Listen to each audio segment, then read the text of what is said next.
The energy inside Halas Hall feels heavy today because the latest draft grades are in, and they have sparked a massive divide across Chicago.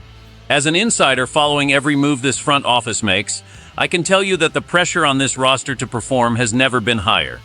We are talking about a season with legitimate Super Bowl aspirations, yet the experts are questioning if we did enough to help the team right now. Before we dive into this draft controversy, subscribe to join our community right now. Ryan Poles is currently standing at a crossroads after the 2026 NFL Draft received a lukewarm reception from analysts across the country. The consensus grade point average for this class landed at a disappointing 2.82, which ranks the Bears 20th in the league. This mediocre mark has created a clear rift between the front office and a fan base that was expecting aggressive moves to bolster a championship-caliber roster. Ben Johnson, our head coach who orchestrated such a brilliant offensive turnaround last season, is at the center of this strategy.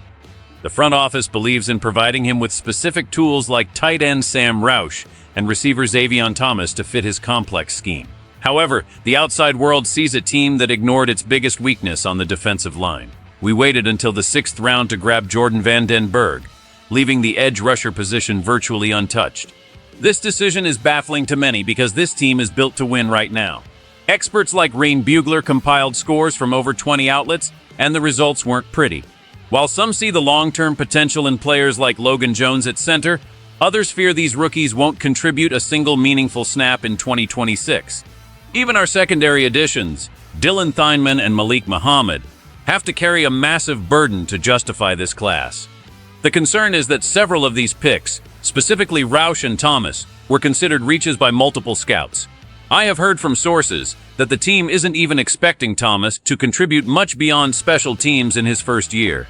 This creates a massive gap between the hope for a Super Bowl and the reality of a developmental draft class. When you have a coach like Ben Johnson, you want to give him every weapon possible to succeed immediately. Instead, we are looking at a group that might be more about 2027 than 2026. The divide is real, and the stakes involve the entire trajectory of this franchise. If these prospects don't pan out, the heat on the front office will become unbearable. We are watching a high-stakes gamble play out in real time as the city waits to see if this vision is actually a stroke of genius or a mistake. The philosophy behind these recent selections suggests that the general manager is prioritizing a very specific vision over the immediate needs voiced by the public.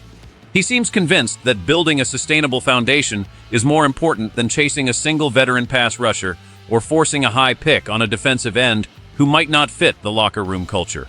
However, the risk in this approach is that it ignores the closing windows of veteran players already on the roster.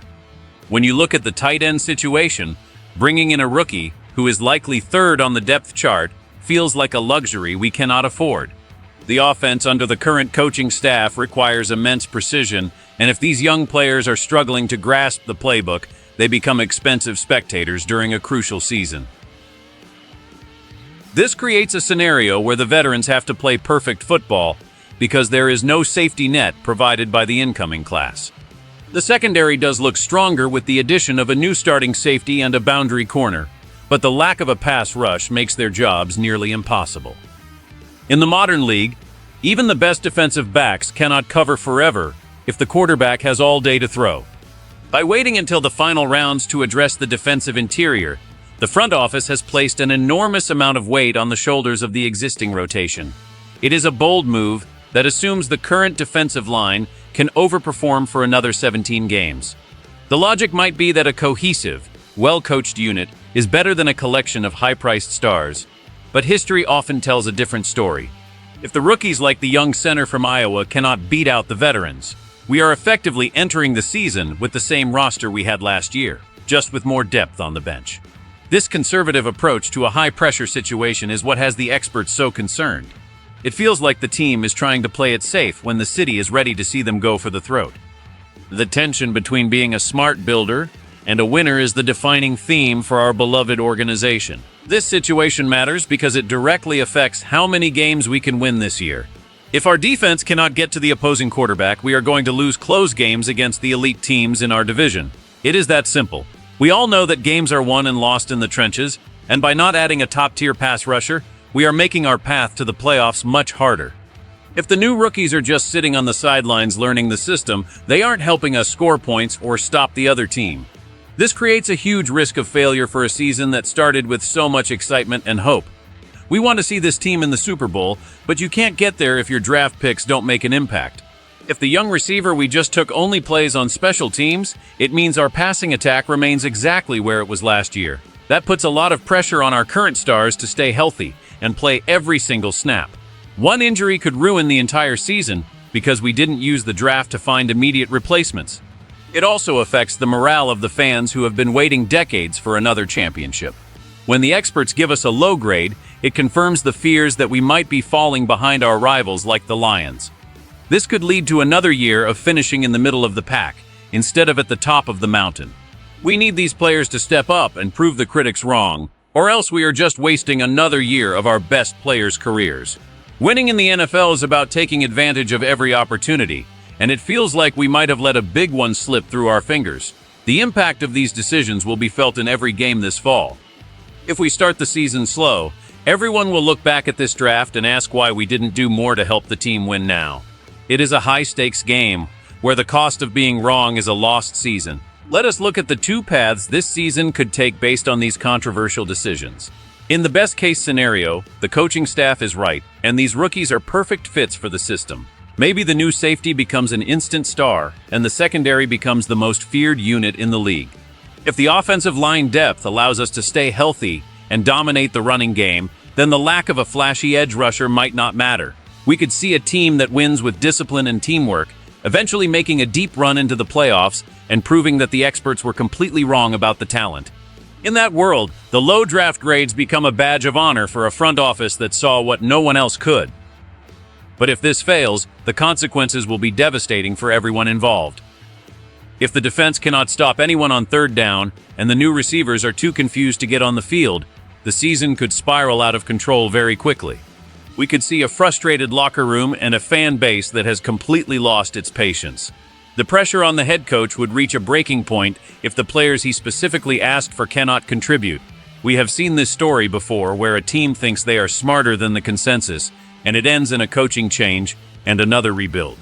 The contrast between these two outcomes is what creates so much anxiety for us fans. We are either on the verge of a new era of greatness, or we are repeating the mistakes of the past. There is no middle ground when you have Super Bowl aspirations. Every missed tackle by a late-round pick will be scrutinized.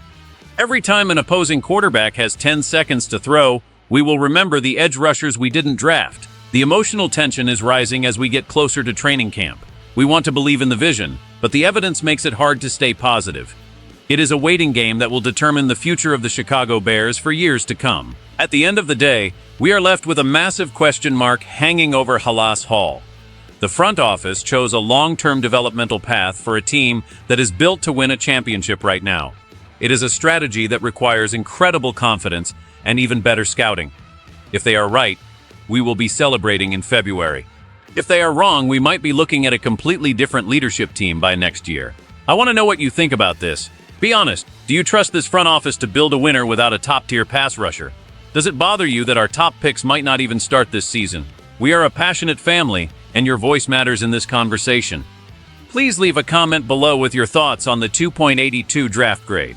Also, if you want to stay updated on every single Bears development as the season approaches, make sure to like this video and subscribe to the channel. Don't forget to turn on those notifications so you never miss an insider update. We are in this journey together. Thanks for watching.